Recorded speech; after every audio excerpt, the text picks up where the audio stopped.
പ്രശ്നം ഒറ്റ ഒന്നാണ്. ലോകത്ത് ഏത് കാലത്ത് 1.25 നൂറ്റാണ്ടിലേറെയായി ലോകത്ത് നിലനിൽക്കുന്ന ഒരൊറ്റ പ്രശ്നം, ഏത് രാജ്യം അമേരിക്കൻ താല്പര്യത്തിൽ നിലനിൽക്കുന്നോ ആ രാജ്യത്തിന്റെ ഏത് ക്രൂരതയും സംരക്ഷിക്കപ്പെടുന്നു. ലോകത്ത് ഏത് രാജ്യം അമേരിക്കക്ക് എതിരെ നിൽക്കുന്നോ ആ രാജ്യം എന്ത് നന്മ ചെയ്താലും, ജനാധിപത്യം ചെയ്താലും, എന്ത് സ്ത്രീ സ്വാതന്ത്ര്യം അനുവദിച്ചു കൊടുത്താലും അവരുടെ തെറ്റുകൾ പർവ്വതീകരിക്കപ്പെടുകയും അവരുടെ രാജ്യത്ത് കലാപങ്ങളും വിപ്ലവങ്ങളും പ്രതിഷേധങ്ങളും അവസാനം രാജ്യത്തെ ഭരണാധികാരികൾ പിടിച്ചുകൊണ്ടുപോകലും അവസാനം അവർ നാട് വിടേണ്ട അവസ്ഥയും സംജാതമാകുന്നു എന്നതാണ്.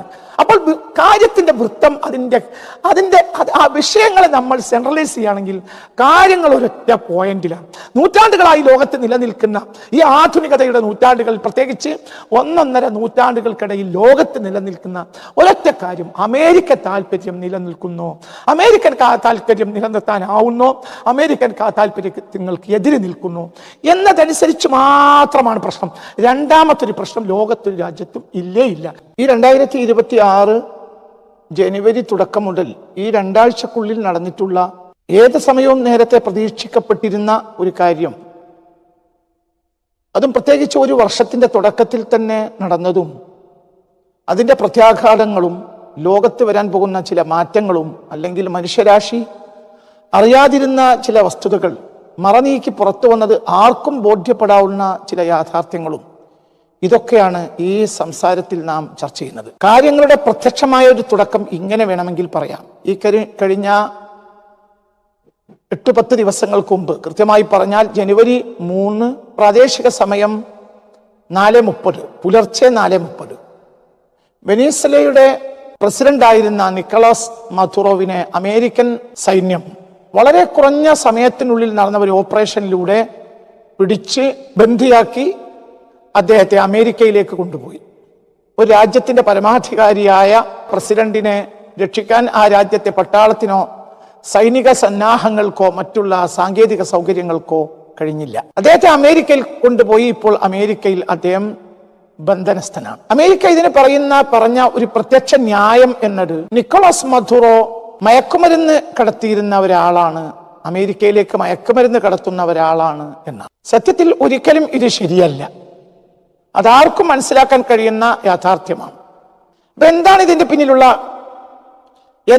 പിന്നിലുള്ള അടിസ്ഥാന കാര്യം എന്നാൽ, പിറ്റേന്ന് രാവിലെ, അതായത് 2026 ജനുവരി 3 പുലർച്ചെ 4:30 മണിക്ക് അദ്ദേഹത്തെ അറസ്റ്റ് ചെയ്തതിന് ശേഷം നടന്ന പത്രസമ്മേളനത്തിൽ അമേരിക്കൻ പ്രസിഡന്റായ ഡൊണാൾഡ് ട്രംപ് പറഞ്ഞത്, ഇനി വെനീസ്വലയുടെ എണ്ണശേഖരങ്ങളെല്ലാം അമേരിക്കൻ കമ്പനികൾ നേരിട്ടാണ് നിയന്ത്രിക്കുക എന്നതാണ്. അപ്പൊ കാര്യം എല്ലാവർക്കും പിടികിട്ടി. സത്യത്തിൽ ഇത് നേരത്തെ ഞാൻ പറഞ്ഞിട്ടുള്ള പെട്രോളിയം വാർസിന്റെ ഒരു ഭാഗം തന്നെയാണ്. ഇതൊരു കേവലം ഒരു വാറല്ല, പകരം ഒരു രാജ്യത്തിലേക്ക് അതിക്രമിച്ച് കടന്നു കയറി ആ രാജ്യത്ത് തിരഞ്ഞെടുക്കപ്പെട്ട് ആ രാജ്യത്തിന്റെ പരമാധികാരിയായി നിലകൊള്ളുന്ന ഒരു രാഷ്ട്ര നേതാവിനെ, ഒരു ഭരണാധികാരിയെ യാതൊരു തത്വദീക്ഷയുമില്ലാത്ത, ഒരു നീതീകരണവുമില്ലാത്ത നിലയിൽ അമേരിക്ക ബന്ധനസ്ഥനാക്കുകയും ആ രാജ്യത്തിന്റെ സംവിധാനം, വെനീസ്വല നമുക്കറിയാം ലോകത്തെ ഏറ്റവും കൂടുതൽ എണ്ണ നിക്ഷേപമുള്ള രാജ്യമാണ് വെനീസ്വല.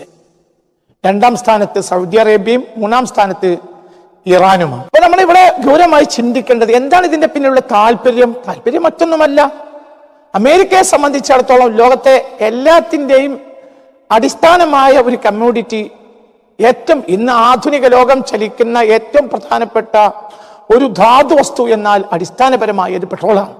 ലോകത്തെ എല്ലാവിധ മാറ്റങ്ങൾക്കും, എല്ലാവിധ കച്ചവടങ്ങൾക്കും, എല്ലാവിധ വികസനങ്ങൾക്കും എല്ലാത്തിനും ഹേതുവായ ലോകത്തിന്റെ അടിസ്ഥാന സമ്പത്ത്, അല്ലെങ്കിൽ ലോകത്തെ അടിസ്ഥാന ആധുനിക മനുഷ്യന്റെ അടിസ്ഥാന സ്വർണം എന്ന് പറയാവുന്നത് തികച്ചും അത് പെട്രോളാണ്. ഇത് നേരത്തെ യൂഫ്രട്ടീസിലെ സ്വർണ്ണമലകൾ എന്ന പുസ്തകത്തിൽ ഞാൻ വിശദീകരിച്ചിട്ടുള്ള പരമാർത്ഥവും ആ പുസ്തകം പരിശോധിക്കുന്ന ആർക്കും തിരിച്ചറിയാൻ കഴിയുന്ന ഒരു യാഥാർത്ഥ്യവുമാണ്.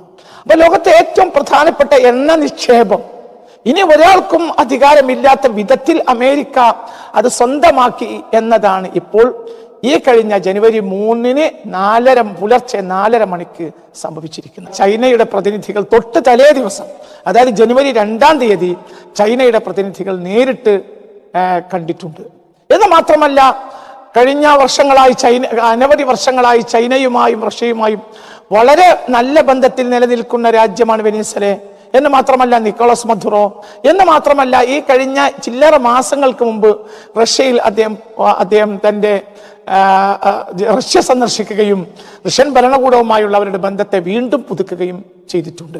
ഇവിടെ നമ്മൾ മനസ്സിലാക്കേണ്ട ഒരു കാര്യം എന്തെന്നാൽ ഈ ഒരു സംഗതി നടന്നിട്ട് ആ സംഗതിയെക്കെതിരെ ഒരു അപലപനം നടത്തി എന്നതിനല്ലാതെ എന്തെങ്കിലും ഒരു ചെറുവിരൽ അനക്കാൻ പോലും റഷ്യക്കും ചൈനക്കും നിലവിൽ കഴിഞ്ഞില്ല എന്നതാണ്. ഈ ഒരു ഓപ്പറേഷൻ ചൈനയുടെ സാറ്റലൈറ്റിൽ പതിഞ്ഞതേയില്ല.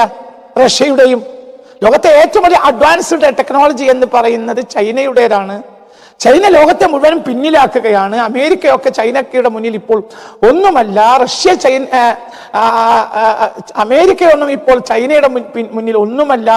റഷ്യക്ക് അമേരിക്ക ഒന്നുമല്ല എന്നൊക്കെ പറയുന്ന നമ്മൾ എന്നല്ല ചൈനയുടെ മഹത്വം, ചൈനയുടെ ടെക്നോളജി, അഡ്വാൻസ്ഡ് ടെക്നോളജിയെ കുറിച്ച് എപ്പോഴും ലോകത്തെ സാമൂഹിക നിരീക്ഷകരെല്ലാം ഇതുവരെ പറഞ്ഞുകൊണ്ടിരുന്നപ്പോഴും കേവലം അരമണിക്കൂർ കൊണ്ട് അമേരിക്ക പുഷ്പം പോലെ നടത്തിയ ഈ ഒരു ഓപ്പറേഷൻ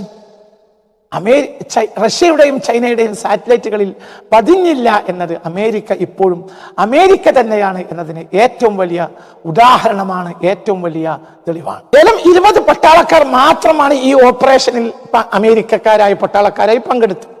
ആകെ 20 പട്ടാളക്കാരെയാണ് ഈ ഓപ്പറേഷനിൽ അമേരിക്ക ഉപയോഗപ്പെടുത്തിയത്.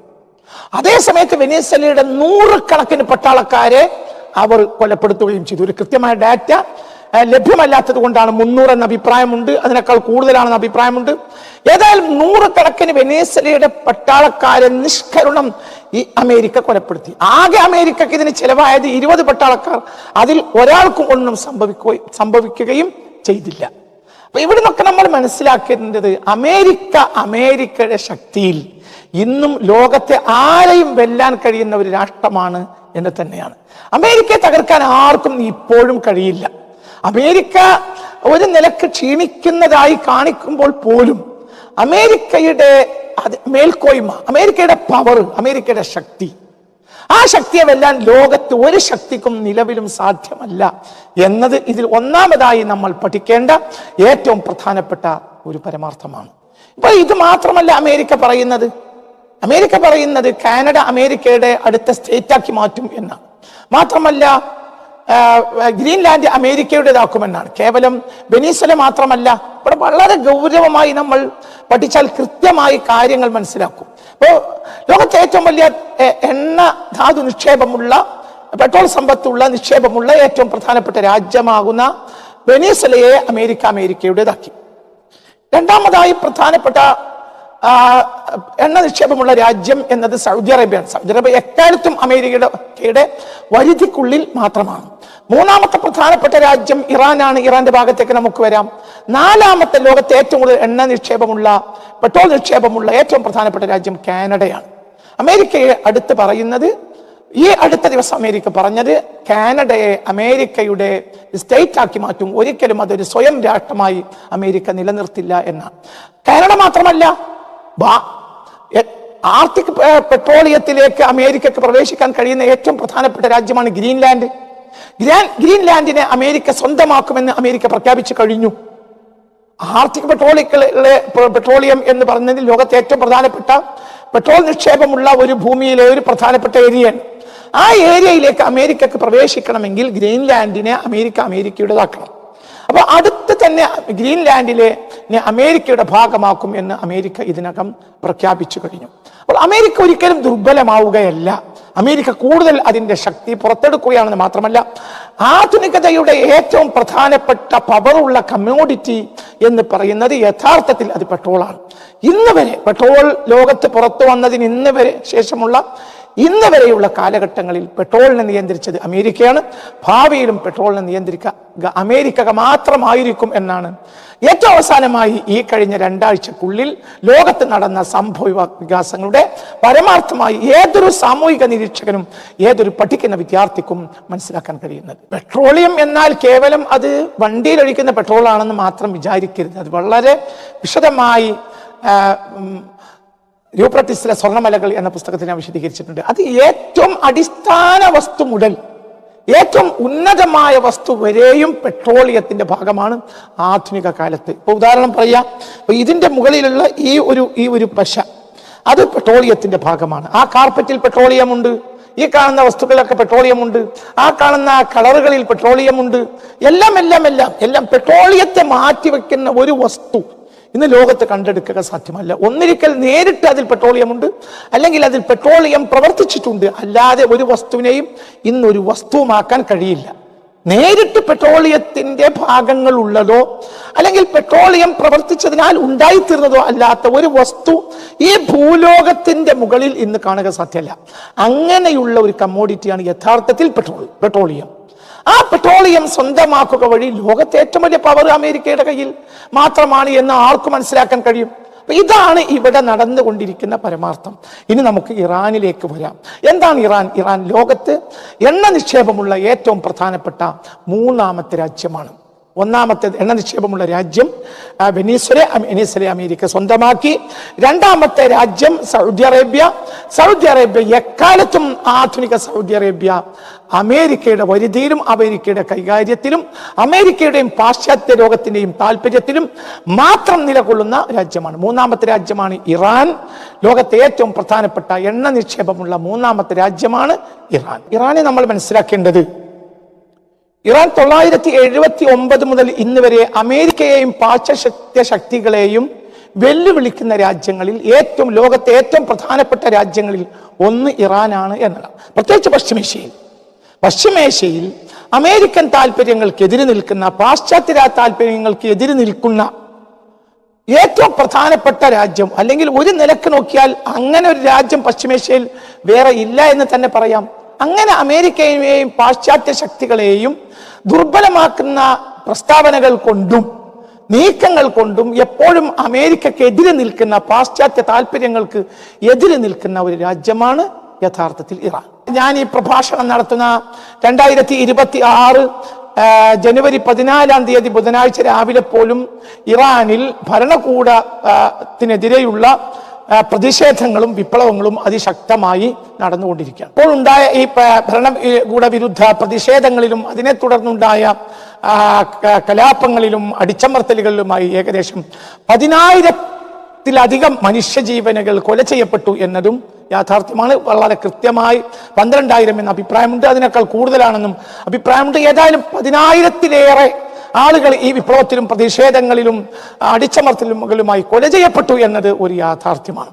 വിപ്ലവകാരികൾ എന്താണ് ഉദ്ദേശിക്കുന്നത്? ഞങ്ങൾക്ക് സ്വാതന്ത്ര്യം വേണം, സ്ത്രീകൾക്ക് സ്വാതന്ത്ര്യം വേണം, രാജ്യത്തിന് സ്വാതന്ത്ര്യം വേണം എന്ന് പറഞ്ഞു. സത്യത്തിൽ നമ്മൾ ഗൗരവമായി ചിന്തിക്കേണ്ടത്, പശ്ചിമേഷ്യയിൽ ഏറ്റവും ജനാധിപത്യപരമായ അവകാശങ്ങളെ സംരക്ഷിക്കുന്ന, ജനാധിപത്യപരമായി തെരഞ്ഞെടുപ്പ് നടക്കുന്ന, ജനാധിപത്യ അവകാശങ്ങളെ സൂക്ഷിക്കുന്ന, സ്ത്രീ സ്വാതന്ത്ര്യം കൂടുതൽ നൽകുന്ന ഏറ്റവും പ്രധാനപ്പെട്ട രാജ്യമാണ് ഇറാൻ എന്നാണ്. അതേസമയത്ത് അതിന് തൊട്ട് ചില രാജ്യങ്ങളുണ്ട്, ഉദാഹരണം സൗദി അറേബ്യ, UAE. അവിടെയൊന്നും യഥാർത്ഥത്തിൽ ജനാധിപത്യപരമായ ഒരു അവകാശങ്ങളും അവകാശവും പൗരന്മാർക്ക് അനുവദിച്ചു കൊടുക്കുന്നില്ല.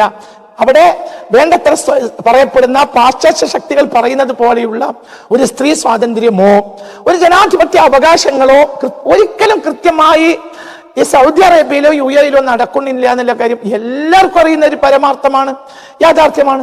എന്നിട്ടും ഇതിന്റെ പേരിലാണ് ഇറാനിൽ വിപ്ലവം നടക്കുന്നത്. ഇറാനിലോ സ്ത്രീ സ്വാതന്ത്ര്യമുണ്ട്. 2015 സൗദി അറേബ്യയിൽ സ്ത്രീകൾക്ക് വോട്ടവകാശം വരുന്നത് 2015. അതേ സമയത്ത് 1979 ഏകദേശം ഒരു 50 വർഷത്തിന് അടുത്ത്, ഒരു 10-47 വർഷമായി തന്നെ സ്ത്രീകൾക്ക് വോട്ടവകാശമുള്ള രാജ്യമാണ് ഇറാൻ. രണ്ടാമത്തെ ഒരു കാര്യം പറയുകയാണെങ്കിൽ, ഇറാനെ സംബന്ധിച്ചിടത്തോളം ഷിയ പാരമ്പര്യമുള്ള ഒരു ഇസ്ലാമിക് ഐഡിയോളജിയിൽ പാരമ്പര്യ രീതികളെ പരമാവധി സംരക്ഷിക്കാൻ ശ്രമിക്കുന്ന രാജ്യമാണ് ഇറാൻ. എങ്കിൽ പോലും മാനുഷിക അവകാശങ്ങൾ, ജനാധിപത്യ അവകാശങ്ങൾ, മോഡേൺ രീതികളിൽ വരുന്ന അവകാശങ്ങൾ, ഉദാഹരണം സിനിമ, ലോകത്തെ ഏറ്റവും പ്രധാനപ്പെട്ട സിനിമകളിൽ ഒന്ന് ഇറാനിയൻ സിനിമകളാണ്. അതായത് പാരമ്പര്യ ഐഡിയോളജികളെ, ഷിയ ഐഡിയോളജികളെ സംരക്ഷിക്കുമ്പോൾ പോലും കല, സാഹിത്യം, സിനിമ, സ്ത്രീകളുടെ സ്വാതന്ത്ര്യങ്ങൾ, അവർക്കുള്ള താല്പര്യങ്ങൾ പാശ്ചാത്യ ശക്തികളോടും കിടപിടിക്കുന്ന വിധത്തിൽ സ്ത്രീ അവകാശങ്ങളെ സംരക്ഷിക്കുന്ന ഒരു രാജ്യമാണ് ഇറാൻ. അതിന്റെ ഇസ്ലാമിക ഐഡിയോളജിയിലല്ല ഞാൻ ഈ കാര്യങ്ങൾ സംസാരിക്കുന്നത്. അതായത് ഇസ്ലാമിക ഫിഖഹിലും ഇസ്ലാമിക കർമ്മശാസ്ത്രത്തിലും സ്ത്രീകളുടെ അവകാശങ്ങളെ സംരക്ഷിക്കുന്ന ഒരു പരിധി എത്ര എന്ന രൂപത്തിലല്ല ഞാൻ ഈ കാര്യം പറയുന്നത്. അതേ സമയത്ത് മറ്റേത് വിപ്ലവകാരികളുടെ ഈ വാദങ്ങൾ അടിസ്ഥാനരഹിതമാണ് എന്ന കാര്യത്തിൽ തർക്കമില്ല. എന്തുകൊണ്ട്? സ്ത്രീകൾക്ക് പാശ്ചാത്യൻ മോഡലിൽ ഒരുപക്ഷെ മറ്റു പല പാശ്ചാത്യ രാജ്യങ്ങളിലും അവകാശം അനുവദിച്ചു കൊടുക്കുന്ന അവകാശങ്ങളെക്കാൾ കൂടുതൽ അവകാശങ്ങൾ സത്യത്തിൽ നൽകുന്ന രാജ്യമാണ് ഇറാൻ. അത് പുറകോട്ട് പോയാൽ പോലും മനസ്സിലാവും. 979 ഇറാൻ വിപ്ലവം നടക്കുന്നത്. 979 അമേരിക്കൻ എംബസിയിലുള്ള ഉദ്യോഗസ്ഥന്മാരെ ബന്ദികളാക്കുകയും ആ എംബസി ഉപരോധം നടത്തുകയും ചെയ്യുന്നുണ്ട് ഇറാൻ. ആരാണത് നടത്തിയത്? യഥാർത്ഥത്തിൽ ആരാധന നടത്തിയത് വിദ്യാർത്ഥികൾ. ആ വിദ്യാർത്ഥികൾ നടത്തിയ അവിടെ ആ സമയത്ത് അതിൽ ഏറ്റവും മുന്നിൽ നിൽക്കുന്നത് ഒരു സ്ത്രീയാണ്, ഒരു മഹ്സും ഇബ്തിക്കാർ എന്ന ഒരു സ്ത്രീയാണ്. ഈ മഹ്സും ഇബ്തിക്കാർ അന്ന് വിദ്യാർത്ഥിനിയാണ്. അതിന് ശേഷം പിന്നീട് അമേരിക്കൻ ചാനലിനോട് സംഭാഷണം നടത്തുന്നതും ഇറാന്റെ നയതന്ത്ര രീതികളെ പുതിയതായി പ്രഖ്യാപനം നടത്തി സംസാരിക്കുന്നതുമെല്ലാം ഈ വിദ്യാർത്ഥിനിയായ മഹ്സും ഇബ്തിക്കാർ എന്ന ഈ സ്ത്രീയാണ്. ഈ സ്ത്രീ പിന്നീട് ഇറാന്റെ പല മിനിസ്ട്രികളിലും മന്ത്രിയാവുകയും ആ രാജ്യത്തിന്റെ ഇന്നത്തെ രൂപത്തിൽ കെട്ടിപ്പടുക്കുന്നതിൽ തന്റേതായ അവരുടെ ഭാഗതയും അവർ നിർവഹിക്കുകയും ചെയ്തിട്ടുണ്ടെന്ന് മാത്രമല്ല, ഒരു മഹ്സും ഇബ്തിക്കാർ മാത്രമല്ല, ധാരാളം ഇറാൻ പാർലമെന്റിൽ ധാരാളം സ്ത്രീകളുണ്ട്, പഴയകാലം മുതലേ ഉണ്ട്. അപ്പൊ സ്ത്രീ സ്വാതന്ത്ര്യം അനുവദിക്കാൻ വേണ്ടിയാണ് ഞങ്ങൾ ഈ വിപ്ലവം നടത്തുന്നത് എന്ന വിപ്ലവകാരികളുടെ ഭാഷ തികച്ചും അനാവശ്യവും അടിസ്ഥാനരഹിതവുമാണ്. ഈ അടുത്ത ദിവസം ഇസ്രായേൽ ഒരു ഇറാനിയൻ ചാനൽ ആക്രമിക്കുന്നുണ്ട്. ഈ അടുത്ത സന്ദർഭത്തിൽ അതേ സമയത്ത് അവിടെ വാർത്ത വായിച്ചു കൊണ്ടിരിക്കുന്നത് ഒരു ഇറാനിയൻ സ്ത്രീയാണ്. അപ്പൊ സ്ത്രീകളെ അവകാശങ്ങൾ സംരക്ഷിക്കുക, അവരുടെ കാര്യങ്ങൾക്ക് അവർക്ക് പരമാവധി ഒരു നിലക്ക് നമ്മളൊക്കെ വിമർശിക്കുന്ന ഒരു ശൈലിയാണത്. അതായത് മതത്തിന്റെ പരിധിക്കപ്പുറം പോലും സ്ത്രീ സ്വാതന്ത്ര്യം അനുവദിച്ചു കൊടുക്കുന്ന ഒരു രാജ്യമാണ് ഇറാൻ. ആ രാജ്യത്താണ് ഈ സ്ത്രീ സ്വാതന്ത്ര്യമില്ല എന്ന പേരിൽ വിപ്ലവകാരികൾ അഴിഞ്ഞാടുന്നത്. നേരെ തൊട്ടടുത്ത രാജ്യമുണ്ട്, അവിടെ പാശ്ചാത്യൻ മോഡലിലുള്ള ഒരു സ്ത്രീ സ്വാതന്ത്ര്യവുമില്ല, ഒരടിസ്ഥാന ജനാധിപത്യ അവകാശമില്ല. അവിടെ വളരെ കൂളാണ്, സൈലന്റ് ആണ്, ഒരു പ്രശ്നവും അവിടെ നടക്കുന്നേയില്ല. രണ്ടാമതായി അവർ പറയുന്നത് ജനാധിപത്യം വേണമെന്നാണ്. സത്യത്തിൽ പശ്ചിമേഷ്യയിലെ ഏറ്റവും കൂടുതൽ ജനാധിപത്യ അവകാശങ്ങളെ സംരക്ഷിക്കുന്ന രാജ്യമാണ് ഇറാൻ. ഉദാഹരണം പറയാം, ഭൂരിപക്ഷ ഷിയ രാജ്യമാണ് ഇറാൻ. ലോകത്തെ ഏറ്റവും പ്രധാനപ്പെട്ട ഷിയ രാജ്യമാണ് ഇറാൻ. അതേ സമയത്ത് അവിടെ സുന്നികളായ പാർലമെന്റിൽ സുന്നികളായ മെമ്പർമാരുണ്ട്. അതേപോലെ തന്നെ ഓർത്തഡോക്സ് ക്രിസ്ത്യാനികളുണ്ട്, ഓർത്തഡോക്സ് ജൂതന്മാരുണ്ട്, ഇതെല്ലാം ഉണ്ട്. എല്ലാത്തരം വിഭാഗങ്ങളിൽ നിന്നും ജനപ്രതിനിധികളെ പാർലമെന്റിലേക്ക് തിരഞ്ഞെടുക്കപ്പെട്ട് നടത്തുന്ന വളരെ കൃത്യമായ ജനാധിപത്യ അവകാശമുള്ള രാജ്യമാണ് ഇറാൻ. അവിടെയാണ് സത്യത്തിൽ വിപ്ലവകാരികൾ ഞങ്ങൾക്ക് ജനാധിപത്യം വേണം എന്ന് മുറവിളി കൂട്ടുന്നത്. തൊട്ടടുത്ത രാജ്യങ്ങളിൽ ഇങ്ങനെ യാതൊരു സംവിധാനവും ഇല്ല. അവിടുത്തെ ജനാധിപത്യ രീതികൾ ഏറെ ദുർബലവും നാമമാത്രവും ജനങ്ങളെ കണ്ണിൽ പൊടിയിടാനുള്ള സംവിധാനവും മാത്രമാണ്. ഇറാനിൽ ഒരു പരമാധികാരിയായ ഒരു ഷിയ ആത്മീയ നേതാവുണ്ട് എന്നത് ശരിയാണ്.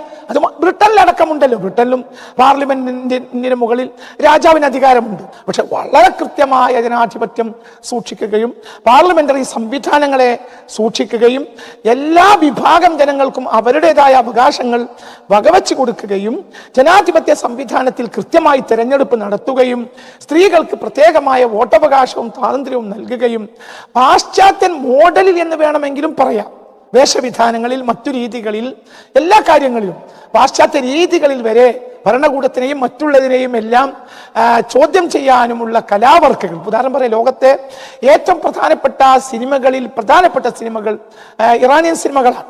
ഭരണകൂടത്തെ വിമർശിക്കുന്ന സിനിമകൾ, ലോകത്തെ ചില ഫണ്ടമെന്റൽ രീതികളെ വിമർശിക്കുന്ന സിനിമകൾ, പലപ്പോഴും ഇറാന്റെ ചില ശൈലികളെ വിമർശിക്കുന്ന സിനിമകൾ, അതിനെല്ലാം സ്വാതന്ത്ര്യമുള്ള, അതൊന്നും ഇന്നും ബാൻ ചെയ്യപ്പെടാത്ത ലോകത്തെ പ്രധാനപ്പെട്ട രാജ്യങ്ങളിൽ ഒന്നാണ് ഇറാൻ എന്നത് ഒരു പരമാർത്ഥവും സത്യവുമാണ്. അപ്പൊ ഈ നിലക്കൊന്നും ഇങ്ങനെയുള്ള ഒരു വിപ്ലവത്തിന് ഒരു നിലക്കും ഇറാനിൽ യാതൊരു സാധ്യതയും ഇല്ല എന്നത് സത്യമാണ്. അതേസമയത്ത് ഇറാനിൽ വളരെ വലിയ ഭരണകൂട വിരുദ്ധ വികാരങ്ങളും മറ്റും ഉണ്ട് എന്നതും ഒരു സത്യമാണ്. അത് ഇറാനിൽ മാത്രമല്ല, വെനിസ്വേലയിലുമുണ്ട്. എന്താണ് മനുഷ്യനെ സംബന്ധിച്ചിടത്തോളം ഇറാനിലെ മനുഷ്യനെ സംബന്ധിച്ചിടത്തോളം അടിസ്ഥാന സൗകര്യമാണ് വെള്ളം. എല്ലാ സ്ഥലത്തും വെള്ളം എത്തിക്കാൻ ഭരണകൂടത്തിന് കഴിയുന്നില്ല. മറ്റടിസ്ഥാന സൗകര്യങ്ങളിൽ പലതും ഇറാന് ചെയ്യാൻ കഴിയുന്നില്ല. അതേപോലെ തന്നെയാണ് വെനിസ്വേലയിലും സംഭവിക്കുന്നത്. വെനിസ്വേലയിൽ പ്രസിഡന്റിനെ പിടിച്ചുകൊണ്ടു പോകുമ്പോൾ വലിയൊരു വിഭാഗം ജനങ്ങൾ ആഘോഷിക്കണം. എന്താണ് ഇതിനെല്ലാം അടിസ്ഥാന കാരണം? ആ രാജ്യങ്ങളെല്ലാം പാശ്ചാത്യ ശക്തികളുടെ ഉപരോധത്തിലാണ് പതിറ്റാണ്ടുകളായി നിലനിൽക്കുന്നത് എന്നാണ്. അത് വളരെ വലിയൊരു സത്യമാണ്. ഉദാഹരണം പറയാ, 1979 ശേഷം അമേരിക്കയുടെയും പാശ്ചാത്യ ശക്തികളുടെയും ഉപരോധത്തിലാണ് ഈ ഇറാൻ നിലകൊള്ളുന്നത്.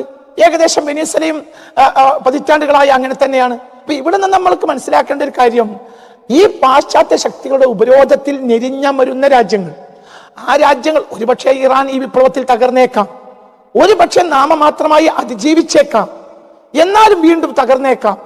അത് കൂടുതലും സാധ്യതയുണ്ട്. താൽക്കാലികമായി ഒരു പക്ഷേ ഉദാഹരണം പറയാ, സിറിയയിൽ ബഷാർ അസദിനെ സംബന്ധിച്ചിടത്തോളം ISIS ഞെരുക്കി രാജ്യത്തിന്റെ വലിയൊരു ഭാഗം തന്നെ ISIS പിടിച്ചടക്കി. ബഷാർ അസദ് അതിനെല്ലാം ഈ അടുത്ത കാലത്ത് ജയിച്ചു.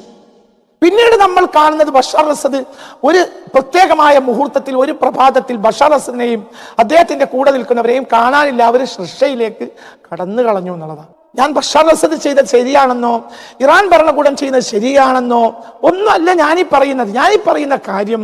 ഇവിടെ അടിസ്ഥാന പ്രശ്നം എന്ന് പറഞ്ഞാൽ, ഈ ഭരണകൂടങ്ങളെല്ലാം ലോകത്തെ ഏറ്റവും വലിയ ഏകാധിപതികൾ ഭരണകൂടമായിട്ടല്ല. ഞാൻ പറഞ്ഞ പശ്ചിമേഷ്യയിലെ ഏറ്റവും ജനാധിപത്യമുള്ള ഭരണകൂടമാണത്. പക്ഷെ ആ ഭരണകൂടം ഏകദേശം 5 പതിറ്റാണ്ടിന് അടുത്തായി, 5 പതിറ്റാണ്ടോളം ഈ രാജ്യം പാശ്ചാത്യ ശക്തികളുടെ ഉപരോധത്തിൽ നിലനിൽക്കുകയാണ്. അപ്പൊ അടിസ്ഥാന സൗകര്യങ്ങൾ നിലനിർത്താൻ കഴിയില്ല. അപ്പൊ ഇറാനിയൻ സർക്കാർ ഒരു കുറ്റമറ്റ സർക്കാരാണെന്ന് എനിക്ക് അഭിപ്രായമില്ല. എന്തുകൊണ്ട്? അവർക്കും പല തരം ഭരണകൂടങ്ങൾക്കും അവരുടേതായ ക്രൂരതകളും രീതികളും ഉണ്ടാകും. അത് സദ്ദാം ഹുസൈൻ ഉണ്ടായിട്ടുണ്ട്, മുഅമ്മർ ഗദ്ദാഫിക്ക് ഉണ്ടായിട്ടുണ്ട്. ബഷാർ അസദ് ചെയ്ത ക്രൂരതകൾ വളരെ വളരെ വളരെ വലുതാണ്. അതിന് സമാനമായ ക്രൂരതകൾ നിക്കോളാസ് മദുറോ ചെയ്തിട്ടുണ്ടായിരിക്കും. അതേപോലെ തന്നെ ഇറാൻ ഭരണകൂടവും ചെയ്തിട്ടുണ്ടാവും. ഇതൊക്കെ കഴിഞ്ഞ് വാതിൽ തുറക്കുമ്പോഴാണ് പല വസ്തുതകളും നമുക്ക് മനസ്സിലാക്കുക. അവരെന്നും വെള്ളപൂശേണ്ട യാതൊരു ബാധ്യതയും നമുക്കില്ല. ഈ ഭരണകൂടങ്ങളെല്ലാം കുറ്റമറ്റ ഭരണകൂടങ്ങളാണെന്നോ അവരൊക്കെ സംശുദ്ധരായ ഭരണാധികാരികളാണെന്നോ യാതൊരു അഭിപ്രായവും നമുക്കില്ല. ഞാനിവിടെ പറയുന്ന കാര്യം അതല്ല.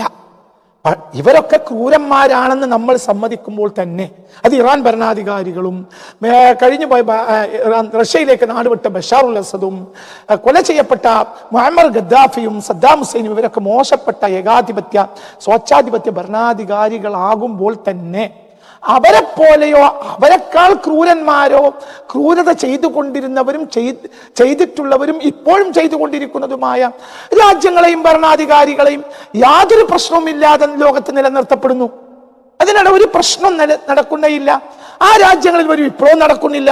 ആ രാജ്യങ്ങൾ ജനാധിപത്യത്തിന് വേണ്ടി ശബ്ദിച്ച പലരും പുറത്തുപോലും വരാതെ ഇരുമ്പഴികൾക്കുള്ളിൽ ഇപ്പോഴും നിലനിൽക്കുന്നു.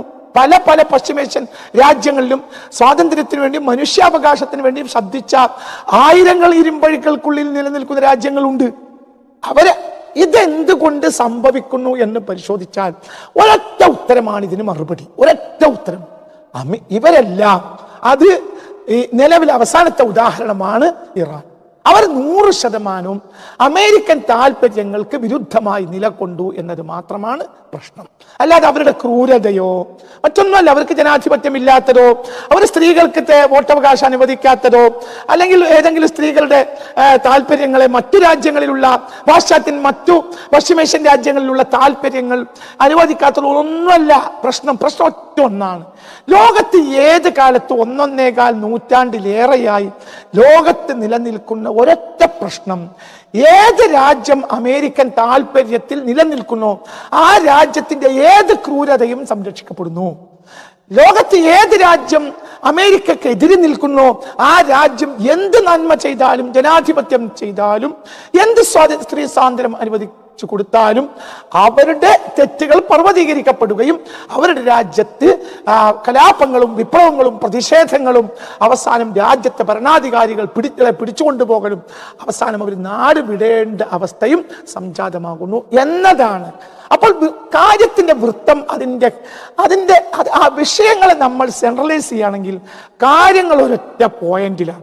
നൂറ്റാണ്ടുകളായി ലോകത്ത് നിലനിൽക്കുന്ന ഈ ആധുനികതയുടെ നൂറ്റാണ്ടുകളിൽ, പ്രത്യേകിച്ച് 1.5 നൂറ്റാണ്ടുകൾക്കിടയിൽ ലോകത്ത് നിലനിൽക്കുന്ന ഒരൊറ്റ കാര്യം, അമേരിക്കൻ താല്പര്യം നിലനിൽക്കുന്നു, അമേരിക്കൻ താല്പര്യം നിലനിർത്താനാവുന്നോ, അമേരിക്കൻ താല്പര്യങ്ങൾക്ക് എതിരെ നിൽക്കുന്നു എന്നതനുസരിച്ച് മാത്രമാണ് പ്രശ്നം. രണ്ടാമത്തൊരു പ്രശ്നം ലോകത്തൊരു രാജ്യത്തും ഇല്ല എന്നത് പരമാർത്ഥവും സത്യവുമാണ്. ലോകത്തെ ഏറ്റവും വലിയ ജനാധിപത്യ രാജ്യം, ലോകത്തെ മറ്റുള്ള എല്ലാ രാജ്യങ്ങളുടെയും സ്വാതന്ത്ര്യത്തിന് വേണ്ടി നിലകൊള്ളുന്ന രാജ്യം എന്ന് പെരുമ്പറയടിക്കുന്ന അമേരിക്കയുടെ ചരിത്രത്തിൽ 400-ലേറെ തവണ മറ്റു രാജ്യങ്ങളെ അട്ടിമറിക്കാനുള്ള ശ്രമം നടത്തിയിട്ടുണ്ടെന്ന് ചരിത്രപരമായ സത്യമാണ്. ഒരു രാജ്യം മറ്റൊരു രാജ്യത്തെ അട്ടിമറിക്കാൻ ഒരു തവണ ശ്രമിച്ചാൽ പോലും തെറ്റാണ്.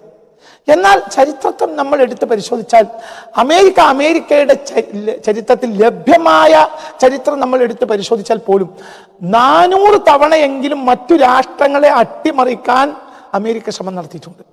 മറ്റു രാജ്യങ്ങളെ സ്വാതന്ത്ര്യം ഇല്ലാതാക്കാൻ, മറ്റു രാജ്യങ്ങളുടെ രാഷ്ട്ര നേതാക്കന്മാരെ കൊലപ്പെടുത്താൻ 961 എൻ്റെ ഓർമ്മ. പാട്രീസ് ലമുംബ എന്ന കോങ്കോയുടെ തിരഞ്ഞെടുക്കപ്പെട്ട ആദ്യത്തെ പ്രൈം മിനിസ്റ്ററാണ് പാട്രീസ് ലമുംബ.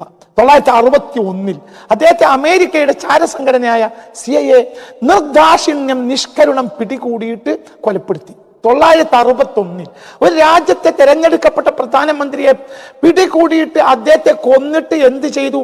അദ്ദേഹത്തിന്റെ ശരീരാവശിഷ്ടം പോലും ആർക്കും കിട്ടാത്ത വിധത്തിൽ ആസിഡിലിട്ട് അത് പൂർണ്ണമായും അതിനെ ആസിഡിൽ ലയിപ്പിച്ചു. അതായത് ആ ശരീരാവശിഷ്ടം പാട്രീസ് ലമുംബയുടെ ബോഡി എവിടെ അടക്കം ചെയ്തത് ഇല്ല. എന്തുകൊണ്ട്? അത് ആസിഡിലിട്ടിട്ട് ശരീരാവശിഷ്ടങ്ങൾ മുഴുവനും ആ ആസിഡിൽ ലയിപ്പിച്ചു. 961 ലോകം നോക്കി നിന്നു. ഒരക്ഷരം ഒരാൾ ഉരിയാടിയില്ല. ആ 961 തന്നെയാണ് 2026. എന്ത് ചെയ്താലും ഒരാൾ ഉരിയാടാൻ പോകുന്നില്ല. അമേരിക്ക തന്നെയാണ് ലോകത്തെ പരമാധികാരി എന്ന് അന്നും ഇന്നും അംഗീകരിക്കുന്നു. നിങ്ങൾ വളരെ ഗൗരവമായി ചിന്തിക്കണം. ഉദാഹരണം പറയാം, 1959 മുതൽ ക്യൂബയുടെ പരമാധികാരിയാണ് ഫിഡൽ കാസ്ട്രോ. അദ്ദേഹം കമ്മ്യൂണിസ്റ്റ് താല്പര്യക്കാരനാണ്. ഈ മനുഷ്യനെ കൊലപ്പെടുത്താൻ 2006 വരെയുള്ള കാലഘട്ടത്തിൽ ഏകദേശം 634 തവണയെങ്കിലും ഈ മനുഷ്യനെതിരെ അമേരിക്ക കൊലപാതക ശ്രമം നടത്തിയിട്ടുണ്ട് എന്നാണ് ക്യൂബയുടെ ഇന്റലിജൻസ് ചീഫ് ആയിരുന്ന ഫാബിയൻ എസ്കലാൻഡെ ഒരിക്കൽ ചാനലുകളോടും പത്രക്കാരോടും പറഞ്ഞത്. 2006, അതായത് 959 മുതൽ 2006 വരെയുള്ള കാലഘട്ടത്തിൽ മാത്രം ഏകദേശം അമേരിക്ക 634 തവണയെങ്കിലും ഫിഡൽ കാസ്ട്രോയെ വധിക്കാൻ ശ്രമം നടത്തിയിട്ടുണ്ടെന്നാണ്. അതൊന്ന് നമ്മൾ, അതായത് ഈ ഒരു കാലയളവിൽ 634 വധശ്രമം എന്ന് പറഞ്ഞാൽ ഒരു മാസത്തിൽ ഒന്നിലധികം വധശ്രമം എന്ന് നമുക്ക് കണ്ടെത്താൻ കഴിയും. 959 മുതൽ 2006 വരെയുള്ള കാലത്ത് 634 വധശ്രമങ്ങൾ എന്ന് പറഞ്ഞാൽ ഒരു മാസത്തിൽ ഒന്നിലധികം വധശ്രമം. ഒരു രാഷ്ട്രത്തിന്റെ പരമാധികാരിയെ, ആ രാജ്യത്തിന് ആ വ്യക്തിയെ വേണ്ടെങ്കിൽ അവരട്ടിമറിച്ച് പുതിയ ഭരണാധികാരിയെ തിരഞ്ഞെടുക്കാമല്ലോ. അപ്പൊ അമേരിക്കയുടെ താല്പര്യമാണ് നിങ്ങൾ. അത് 961 പാട്രീസ് ലമുംബയെ കൊല്ലുന്നത് മാത്രമല്ല, അതേത് കാലഘട്ടത്തിലും അങ്ങനെ തന്നെയാണ്. അത്രയും വലിയ നീതികേട്, ക്രൂരത ചെയ്യാൻ അമേരിക്ക ഒരു മടിയും ഇല്ല. അതിപ്പോഴും ചെയ്യും, കണ്ണിന്റെ മുന്നിൽ ചെയ്യും. നാളെ ഇറാന്റെ ഭരണാധികാരിയെ പിടിച്ചു കൊണ്ടുപോയേക്കാം, ചൈനയുടെ പ്രധാനമന്ത്രിയെ കൊണ്ടുപോയേക്കാം. ഒന്നും ചെയ്യാൻ ലോകത്തിന് കഴിയില്ല. പുടിൻ ഇല്ലാതെയാക്കപ്പെട്ടേക്കാം, അങ്ങനെയൊക്കെ നടന്നേക്കാം. റഷ്യൻ ജനത പുടിൻ തന്നെ ഇല്ലാതെയാക്കപ്പെടുമ്പോൾ ഞാൻ എന്റെ ഒരു സങ്കല്പം പറയാണ്, അങ്ങനെ ഉണ്ടാകാൻ വേണ്ടി പറയല്ല. ലോകത്തെ ഏതൊരു ഭരണാധികാരിയെയും നാളത്തെ പ്രഭാതത്തിൽ അമേരിക്ക പിടിച്ചു കൊണ്ടുപോയേക്കാം, ജനമധ്യത്തിലിട്ട് കൊലപ്പെടുത്തിയേക്കാം. താൽക്കാലികമായ ഒരു വാചക കസരത്തിന്റെ അമേരിക്കക്ക് നീതീകരിക്കാൻ കഴിയുന്ന ഒരു കോടതിയെ സ്ഥാപിച്ച് ശിക്ഷ വിധിക്കുകയും ജനമധ്യത്തിൽ പിറ്റേ ദിവസം തന്നെ ഗളച്ഛേദം ചെയ്യപ്പെടുകയോ മറ്റോ ചെയ്തേക്കാം. ഒന്നും ചെയ്യാൻ കഴിയില്ല. അത് അന്നും ഇന്നും കഴിയില്ല.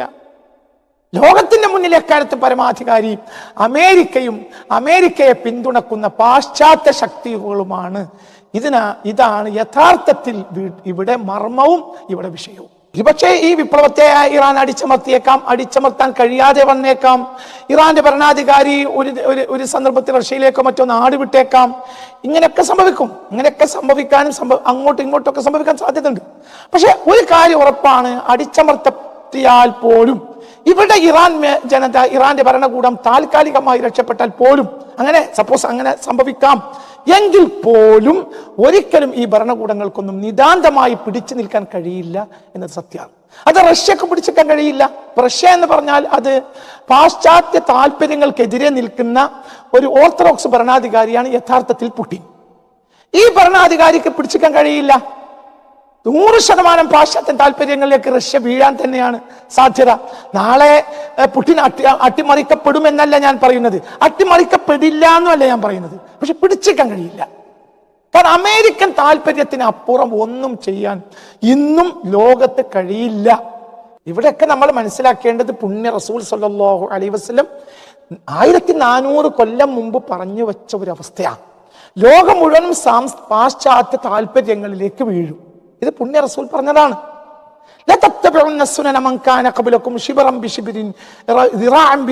എന്ന് ഹബീബ നബി പറഞ്ഞല്ലേ, പുണ്യ റസൂൽ പറഞ്ഞാണ്. അതിൽ ആ പാശ്ചാത്യ രീതികളിലേക്ക് നിങ്ങൾ വീണിരിക്കും എന്നാണ് പറഞ്ഞതിന്റെ ഗൗരവമായ അതിന്റെ അടിത്തറയിലുള്ള ഉദ്ദേശ്യം അതാണ്. അല്ലാതെ പൗരസ്ത്യ താല്പര്യങ്ങളല്ല. പൗരസ്ത്യതയെ പാശ്ചാത്യത മറികടക്കും. ലോകം മുഴുവനും പാശ്ചാത്യതയിലേക്ക് വീഴും, നിങ്ങളടക്കം വീഴും. അതിനെതിരെ നിൽക്കാൻ കഴിയില്ല. അപ്പോൾ ഇന്ന് ലോകത്ത് വന്നുകൊണ്ടിരിക്കുന്ന ഒരു കാര്യം ആ പാശ്ചാത്യതയുടെ ഒരു ഒഴുക്കാണ്. ആ ഒഴുക്കിനെ മറികടക്കാൻ ഒരു പരിധിക്കപ്പുറം ഒരു രാജ്യത്തിന് കഴിയില്ല. ഇറാന് കഴിയില്ല, ഒരു രാജ്യത്തിന് കഴിയില്ല, ആർക്കും കഴിയില്ല, ഒരാൾക്കും കഴിയില്ല, പുട്ടിന് കഴിയില്ല, ഒരു രാജ്യത്തിനും കഴിയില്ല. അതിന്റെ ആ ഒഴുക്ക് വന്നുകൊണ്ടേയിരിക്കുകയാണ്. ആ ഒഴുക്കിൽ പ്രശ്നങ്ങൾ പരിഹരിക്കപ്പെടുകയും ചെയ്യാം. മുസ്ലിം രാജ്യങ്ങളെ സംബന്ധിച്ചിടത്തോളം ഏറ്റവും പ്രധാനപ്പെട്ട പ്രശ്നമാണ് പലസ്തീൻ പ്രശ്നം. ഈ നിലക്ക് നമ്മൾ ചിന്തിക്കുമ്പോൾ ഒരു പക്ഷേ നാളെ വല്ലാത്ത വിദൂരമല്ലാത്തൊരു സമീപ ഭാവിയിൽ പലസ്തീൻ പ്രശ്നവും പരിഹരിക്കപ്പെട്ടേക്കാം, അമേരിക്കൻ താല്പര്യങ്ങൾക്ക് വിധേയമായി മാത്രം. അപ്പോൾ ലോകം മുഴുവനും അമേരിക്കയുടെ താല്പര്യത്തിന് വിധേയമായി പലസ്തീൻ പ്രശ്നം പുഷ്പം പോലെ അവിടെ ഒരു തുള്ളി രക്തം വീഴാതെ എന്നേക്കുമായി എന്ന വിധത്തിൽ ആ പ്രശ്നം പരിഹരിക്കുമ്പോൾ ലോകം മുഴുവനും വീണ്ടും അമേരിക്കയെ വാഴ്ത്തും. പക്ഷെ എന്താ സംഭവിക്കുക? അമേരിക്കൻ താല്പര്യങ്ങൾക്ക് വിധേയമായി മാത്രമേ ലോകത്തൊരു ഒരു മൂവ്മെന്റ് നടക്കുള്ളൂ. അതിനെതിരായി ഒന്നും നടക്കൂല. ഇപ്പൊ ഇറാന്റെ പ്രശ്നങ്ങൾ വളരെ പുഷ്പം പോലെ പരിഹരിക്കപ്പെട്ടേക്കാം. അമേരിക്കൻ താല്പര്യമുള്ള ഒരു സാഹചര്യത്തിലേക്ക് വരണം. അത് ഫലസ്തീനോ ഇറാനോ ഒന്നും മാത്രമല്ല, എവിടെയും അങ്ങനെയാണ്. നമ്മൾ മനസ്സിലാക്കേണ്ടത് അമേരിക്ക ജയിച്ചു, അമേരിക്ക തോറ്റു. ഒരു യുദ്ധം നടക്കുമ്പോൾ അമേരിക്ക ജയിച്ചു, ഒരു യുദ്ധം നടക്കുമ്പോൾ അമേരിക്ക തോറ്റു. അതൊക്കെ സാങ്കേതികമായ പദപ്രയോഗങ്ങൾ മാത്രമാണ്. യഥാർത്ഥത്തിൽ അമേരിക്ക ജയിക്കൂ. ഉദാഹരണം പറയാം, 950 മുതൽ 53 വരെ നടന്നതാണ് കൊറിയൻ യുദ്ധം. ആരാണ് ആ യുദ്ധത്തിൽ ഇടപെട്ടത്? അമേരിക്ക. എന്നിട്ട് അമേരിക്ക ഇടപെട്ട് കൊറിയൻ യുദ്ധത്തിൽ അമേരിക്ക ജയിക്കുകയും കൊറിയയെ രണ്ടാക്കുകയും നോർത്ത് കൊറിയയും സൗത്ത് കൊറിയയും ആക്കി മാറ്റുകയും ചെയ്തു. അമേരിക്ക യുദ്ധത്തിൽ ജയിച്ചു. സൗത്ത് കൊറിയ ഇന്ന് അമേരിക്കൻ താല്പര്യമുള്ള രാജ്യമാണ്. അമേരിക്കൻ താല്പര്യം മാത്രമാണ് സൗത്ത് കൊറിയയിൽ നടപ്പിലാക്കുന്നത്. അമേരിക്ക ജയിച്ച രാജ്യമാണ് കൊറിയൻ യുദ്ധം. അമേരിക്കൻ താല്പര്യം ജയിച്ചു. America south Korean north Korean രണ്ടാക്കി. നോർത്ത് കൊറിയയിൽ നിന്ന് സൗത്ത് കൊറിയയെ അടർത്തി മാറ്റി സ്വയം രാഷ്ട്രമാക്കി, സംവിധാനങ്ങളാക്കി, അമേരിക്കൻ താല്പര്യങ്ങൾ നടപ്പിലാക്കി. അമേരിക്ക ജയിച്ചു. ശരി, 955 മുതൽ 975 വരെയുള്ള കാലഘട്ടങ്ങളിൽ നടന്ന യുദ്ധമാണ് വിയറ്റ്നാം യുദ്ധം. അമേരിക്ക അതിൽ തോറ്റു. ഹോച്ചിമിന്റെ നേതൃത്വത്തിൽ വിയറ്റ്നാം ശക്തമായി അടരാടി. എന്നിട്ട് 20 വർഷത്തെ നിതാന്തമായ യുദ്ധത്തിൽ നമ്മൾ മനസ്സിലാക്കുന്നു അമേരിക്ക തോറ്റുപോയി. കൊറിയയിൽ അമേരിക്ക ജയിച്ചു, വിയറ്റ്നാമിൽ അമേരിക്ക തോറ്റു. 969 ഹോച്ചിമിന്റെ മരണം. ഈ കാലഘട്ടങ്ങളൊക്കെ, അതായത് വിപ്ലവത്തിലായി ജീവിച്ച് വിപ്ലവത്തിലായി മരിക്കാണ് ഹോച്ചിമിൻ. അമേരിക്കയുടെ പട്ടാളത്തെ തുരത്താൻ സത്യത്തിൽ ഹോച്ചിമിന്റെ ജനങ്ങൾക്ക് കഴിഞ്ഞു. അവിടെ വിയറ്റ്നാം പ്രത്യക്ഷത്തിൽ ജയിച്ചു, അല്ലെങ്കിൽ അമേരിക്ക തോറ്റതായി നടിച്ചു. അതിനൊക്കെ അതിന് പറയാവുന്നതാണ് എന്തും. എന്നോട് അമേരിക്കയെ സംബന്ധിച്ചിടത്തോളം തങ്ങളുടെ താല്പര്യങ്ങൾ സംരക്ഷിച്ചു കഴിഞ്ഞാൽ പിന്നെ പട്ടാളത്തെ നിലനിർത്തേണ്ട ആവശ്യമൊന്നും അമേരിക്കക്കില്ല. തങ്ങളുടെ താല്പര്യങ്ങൾ ആ രാജ്യം ഏറ്റെടുത്തു എന്ന് ബോധ്യപ്പെട്ട് കഴിഞ്ഞാൽ പിന്നെ ഒരു പട്ടാളക്കാരന്റെ പോലും ചോര നിലത്ത് വീഴാതെ അവരെ തിരിച്ചു കൊണ്ടുപോകൽ അമേരിക്കയുടെ മറ്റൊരു താല്പര്യമാണ്.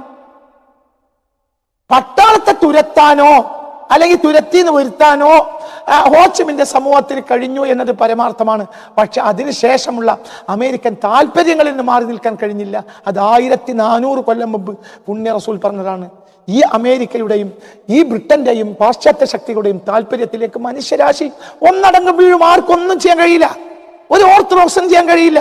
അത് വിയറ്റ്നാമിന് കഴിയില്ല, ചൈനക്ക് കഴിയില്ല, റഷ്യക്ക് കഴിയില്ല. അത് പുണ്യ റസൂൽ പറഞ്ഞ ഒരു ഒഴുക്കാണ്. ഈ ഒഴുക്കിൽ അത് അവർക്ക് വേണ്ടി അവരുടെ സാങ്കേതികമായി അവരുടെ നിലപാട് മറ്റൊന്നാണെന്ന് പറയാം. സാങ്കേതികമായ നിലപാട് സോഷ്യലിസ്റ്റ് നിലപാടാണെന്ന് പറഞ്ഞേക്കാം. പക്ഷെ അമേരിക്കൻ കോർപ്പറേറ്റ് താല്പര്യത്തിന് വിരുദ്ധമായി നിൽക്കാൻ അവർക്കൊന്നും ഇന്നത്തെ സാഹചര്യത്തിൽ കഴിയുകയേയില്ല. അമേരിക്കയുടെ താല്പര്യം മാത്രം നടന്നു പോകും. എവിടെയും ഏത് രാജ്യത്തും ഏത് സൊസൈറ്റിയിലും അമേരിക്കയുടെ താല്പര്യം മാത്രമേ നടന്നു പോകും. ഇത് കാലഘട്ടത്തിന്റെ രീതിയാണ്. ഈ കാലഘട്ടത്തിന്റെ ഒരു രീതി ഇപ്രകാരമായിരിക്കും. അത് ഇമാം മഹ്ദി വരുന്നത് വരെയും അങ്ങനെയായിരിക്കും.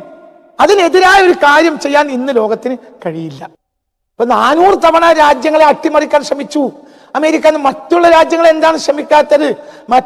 മറ്റു ചില രാജ്യങ്ങൾ അത് ശ്രമിക്കുന്നില്ല. എന്തുകൊണ്ട്? അത് അമേരിക്കൻ താല്പര്യത്തിന് ഉള്ളിലാണ്. അമേരിക്കൻ താല്പര്യത്തിന് ഉള്ളിലുള്ളവരെ അമേരിക്ക നിലനിർത്തും. അമേരിക്കൻ താല്പര്യത്തിന് വിരുദ്ധമായതിനെ അമേരിക്ക ഇല്ലാതെയാക്കും. ഇത് അമേരിക്ക എന്നതും അല്ല പ്രശ്നം. നീ ഇവിടെ മനസ്സിലാക്കേണ്ടത് അമേരിക്ക എന്നാണോ? അല്ല, ഇത് വെസ്റ്റേൺ സിവിലൈസേഷനാണ്. റഷ്യൻ ജനതയ്ക്ക് റഷ്യൻ ഭരണകൂടത്തിന് ഇവിടെ പിടിച്ചേക്കാൻ കഴിയില്ല എന്നുള്ളത് സത്യമാണ്. എന്തുകൊണ്ട്? പാശ്ചാത്യമായ പല രീതികളും റഷ്യയിൽ വിരുദ്ധമാണ്, നിരോധിക്കപ്പെട്ടതാണ്. ഉദാഹരണം പറയാം, സ്വവർഗ പ്രേമങ്ങൾ, സ്വവർഗ വിവാഹങ്ങൾ, ഇത്തരം കാര്യം ഒരു കാരണവശാലും റഷ്യയിൽ നടക്കില്ല. റഷ്യ കൃത്യമായി ഒരു ഓർത്തഡോക്സ് ക്രിസ്ത്യാനിറ്റി ഭരിക്കുന്ന രാജ്യമാണ്. പുടിൻ ഒരു ഓർത്തഡോക്സ് ക്രിസ്ത്യാനിയാണ്. അതുകൊണ്ട് സ്വവർഗ വിവാഹങ്ങൾ, സ്വവർഗരതി, സ്വവർഗ വിവാഹം ഒരിക്കലും റഷ്യയിൽ നടക്കൂല. അതേ സമയത്ത് ഇപ്പുറത്തോ യൂറോപ്പിന്റെ എന്നെ സംബന്ധിച്ചിടത്തോളം യൂറോപ്പിൽ സ്വവർഗ വിവാഹത്തെ അംഗീകരിക്കപ്പെടുന്ന അവസ്ഥയിലേക്ക് ചർച്ചകളെ പോലും മാറ്റിക്കൊണ്ടിരിക്കുകയാണ്. ഉദാഹരണം, ഒരാണും ആണും വിവാഹിതരായ ആവാൻ വേണ്ടി വന്നാൽ ചർച്ച അത് അംഗീകരിക്കും. ഒരു പെണ്ണും പെണ്ണിന്റെയും വിവാഹം അംഗീകരിക്കുന്ന അവസ്ഥയിലേക്ക് യൂറോപ്പ് മാറി. അത് റഷ്യ അംഗീകരിക്കൂല. അതുകൊണ്ട് റഷ്യക്ക് ഇവിടെ പിടിച്ചിക്കാൻ കഴിയില്ല. വളരെ പെട്ടെന്ന് ഈ വിഷയത്തിൽ റഷ്യയെ യൂറോപ്പ് കീഴടക്കുക തന്നെ ചെയ്യും. വല്ലാതെ അതിന് മുന്നോട്ട് പോകാൻ കഴിയില്ല. ഉദാഹരണം പറയാം, ഇറാനിലെ മെറ്റൽ മ്യൂസിക്കും റോക്ക് മ്യൂസിക് അടക്കമുള്ള പാശ്ചാത്യ മ്യൂസിക്കുകൾ, യൂറോപ്പിന്റെ സിനിമകൾ, അതെല്ലാം കൃത്യമായി ബാൻ ചെയ്യപ്പെട്ട ഒരു രാജ്യമാണ് ഇറാൻ. ഇറാനിലെ മെറ്റൽ മ്യൂസിക്, റോക്ക് മ്യൂസിക്, പടിഞ്ഞാറിന്റെ ഇന്നത്തെ സിനിമകൾ, പുതിയ കാലത്തെ പടിഞ്ഞാറൻ യൂറോപ്യൻ സിനിമകൾ, അതൊന്നും ഇറാനിൽ ലഭിക്കൂല. ഇറാൻ അത് ബാൻ ചെയ്യപ്പെട്ടതാണ്. അങ്ങനെയുള്ള ചില സോഷ്യൽ മീഡിയ രീതികൾ ഒക്കെ ഇറാൻ അതിനെല്ലാം നിരോധിച്ചിട്ടുണ്ട്. അതേ സമയത്ത് അമേരിക്കൻ താല്പര്യത്തിൽ നിലകൊള്ളുന്ന മറ്റ് അറബ് രാജ്യങ്ങൾ, ഒരു പ്രത്യേക രാജ്യമെന്ന് ഞാൻ പറയുന്നില്ല, ഏത് രാജ്യം എടുത്താലും ആ രാജ്യങ്ങളിലെല്ലാം അവിടെ ഒരു വിപ്ലവമല്ല, ഒരു പ്രശ്നമല്ല. എന്തുകൊണ്ട്? യൂറോപ്പിനെ അങ്ങനെ തന്നെ അവർ സ്വീകരിച്ചിട്ടുണ്ട്. യൂറോപ്പിന്റെ കല, യൂറോപ്പിന്റെ സംസ്കാരം, യൂറോപ്പിന്റെ മ്യൂസിക്, യൂറോപ്പിന്റെ മറ്റു രീതികൾ, എന്തൊക്കെ യൂറോപ്പിൽ ഉണ്ടായാലും അത് അപ്പടി തന്നെ നാടിൽ വരുന്നതിന് ഒരു പ്രശ്നമില്ലാത്ത രാജ്യങ്ങളിൽ അങ്ങനെ തന്നെ ആ സംസ്കാരം അങ്ങനെ തന്നെ ചേർക്കാൻ ഒരു മടിയുമില്ലാത്ത രാജ്യങ്ങളിൽ ഒരു പ്രശ്നമില്ലാതെ കാര്യങ്ങൾ നിലനിൽക്കുന്നു. അപ്പോൾ പ്രശ്നം അടിസ്ഥാനപരമായി പാശ്ചാത്യതയുടെ ഒഴുക്കാണ്. ആ ഒഴുക്കിനെ പ്രതിരോധിക്കാൻ ഓർത്തഡോക്സ് ക്രിസ്ത്യാനിക്ക് കഴിയില്ല, ഓർത്തഡോക്സ് ഹിന്ദുവിന് കഴിയില്ല, ഓർത്തഡോക്സ് മുസ്ലിമിന് കഴിയില്ല, മുസ്ലിങ്ങൾക്കും രാജ്യങ്ങൾക്കും ഒന്നും കഴിയില്ല. അങ്ങനെ രാജ്യം ഉണ്ടെങ്കിലും ഓർത്തഡോക്സ് മുസ്ലിം രാജ്യം എന്ന രാജ്യം ഇന്ന് ലോകത്തില്ല. അങ്ങനെ ഏതെങ്കിലും കാലത്ത് ഉണ്ടായി വന്നാൽ ഇന്ത്യക്ക് കഴിയില്ല, ചൈനക്ക് കഴിയും, ഒന്നും കഴിയില്ല. ഓർത്തഡോക്സ് രാജ്യങ്ങൾക്കൊന്നും ആ പടിഞ്ഞാറിന്റെ അതേ സംസ്കാരങ്ങളിലേക്ക് വീഴാതെ ഒരിക്കലും നിലനിൽക്കാനേ കഴിയില്ല. അവിടെ സത്യത്തിൽ ജയിക്കുന്നത് അമേരിക്കയുമല്ല, ഇതൊരു പടിഞ്ഞാറൻ സംസ്കാരമാണ്. ആ പടിഞ്ഞാറൻ സംസ്കാരത്തിന്റെ ആധിപത്യം ലോകത്താകെ വരുമെന്ന് പുണ്യ റസൂൽ പറഞ്ഞിട്ടുള്ളതാണ്. അപ്പൊ അതുകൊണ്ട് നമ്മൾ ഈ ഈ കുത്തൊഴുക്കിനെ നിഷേധിക്കാനോ നിരാകരിക്കാനോ ഇല്ലാതെയാക്കാനോ നമുക്ക് ഒരിക്കലും കഴിയില്ല. അപ്പൊ നമ്മൾക്ക് എന്താ ചെയ്യാനുള്ളത്? പുതിയതായി ഒന്നും ചെയ്യാതിരിക്കുക എന്നത് ചെയ്യുക. പുതിയതായി എന്ത് ചെയ്താലും അത് ആ പടിഞ്ഞാറൻ രീതിയിലേക്ക് വീഴും. പഴയതിനെ നിലനിർത്താൻ തന്നെ നമ്മൾ കഷ്ടപ്പെടും, പലപ്പോഴും കഷ്ടപ്പെടും. പഴയതിനെ നിലനിർത്താൻ നമുക്ക് കഴിയാത്ത രീതിയിലേക്ക് നമ്മൾ വളരെ ബുദ്ധിമുട്ടും. ഇത് നടക്കുന്ന ഒരു സത്യമാണ്. ഇനി ഇതിന് അരുതേന്ന് പറഞ്ഞാൽ ആ ആൾ ഇല്ലാതെയാക്കപ്പെടും. മസിൽ പിടിച്ച ആരും നിലനിൽക്കൂല. അതേ സമയത്ത് ഒരാൾ വരും, ആ ആൾക്ക് അരുതേന്ന് പറയാനും കഴിയും, ഒരു സെക്കൻഡ് കൊണ്ട് സ്റ്റോപ്പ് ചെയ്യാൻ കഴിയും. ആ ആൾക്കല്ലാതെ നിലവിലുള്ള സംവിധാനങ്ങളെയോ രീതികളെയോ മാറ്റിപ്പണിയാൻ കഴിയില്ല. അതുകൊണ്ട് മുസ്ലിം ഭരണാധികാരികളായാലും മുസ്ലിം വീടുകളിലെ ഉപ്പ ഉമ്മമാരായാലും അതേപോലെ തന്നെ സംഘടനാധികാരികളും നേതാക്കളും പണ്ഡിതന്മാരും ആത്മീയ ഗുരുക്കന്മാരും ആരുമായാലും പുതിയതായി ഒന്നും ചെയ്യാനില്ല എന്നത് ചെയ്യുക.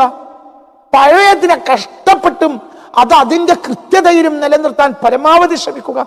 എന്നാലും ബുദ്ധിമുട്ടും. ഇതൊരു പ്രത്യേക കാലഘട്ടമാണെന്ന് ഉണരുക.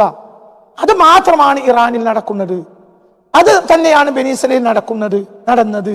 ഇനി ലോകത്തെ ഏത് കോണിൽ നടന്നാലും ഇത് തന്നെയാണ് നടക്കാനുള്ളത്. അമേരിക്കൻ താല്പര്യങ്ങൾ പാശ്ചാത്യ താല്പര്യങ്ങൾ നടപ്പിലാക്കപ്പെടും. ഇല്ലേ? ആ രാജ്യങ്ങൾ ഇല്ലാതെയാക്കപ്പെടും. ആ രാജ്യങ്ങൾ ഭരണാധികാരികൾ ഒരു പക്ഷേ പിടിച്ചോണ്ടുപോകും. അല്ലെങ്കിൽ ആ ഭരണാധികാരികൾ ഗത്യന്തരമില്ലാതെ നാണയപ്പെരുപ്പം, കഷ്ടപ്പാടുകൾ, ഉപരോധങ്ങൾ കാരണം വരുന്ന ബുദ്ധിമുട്ടുകൾ സഹിക്കാൻ കഴിയാതെ ഒരു നിമിഷത്തിൽ ഒരു പ്രഭാതത്തിൽ പെട്ടെന്ന് നാടുവിടും. ഒരു പുലർച്ചയോ മറ്റോ നമ്മൾ ആ ഭരണാധികാരിയെ കാണാനില്ല എന്ന് കേൾക്കും. എന്തുകൊണ്ട് പിടിച്ചിക്കാൻ കഴിയില്ല? അപ്പൊ ലോകത്ത് ഇതുവരെ നടന്നതും ഇപ്പോൾ നടക്കുന്നതും ഇനി നടക്കാനുള്ളതും ഇമാം മഹ്ദി വരെ നടക്കാനുള്ളതുമെല്ലാം ഒരൊറ്റ പാശ്ചാത്യ സംസ്കാരത്തിന്റെ തനിയാവർത്തനം മാത്രമാണ്. ഇതിനാണ് rise of westernism, the rise of western civilisation എന്ന് ഞാൻ പലതവണ സമൂഹത്തോട് പറഞ്ഞിട്ടുള്ളത്. അള്ളാഹു ബോധം ഉൾക്കൊണ്ട് കാര്യങ്ങളെ ഉൾക്കൊള്ളാൻ അള്ളാഹു നമുക്ക് എല്ലാവർക്കും അനുഗ്രഹം ചൊരിയട്ടെ.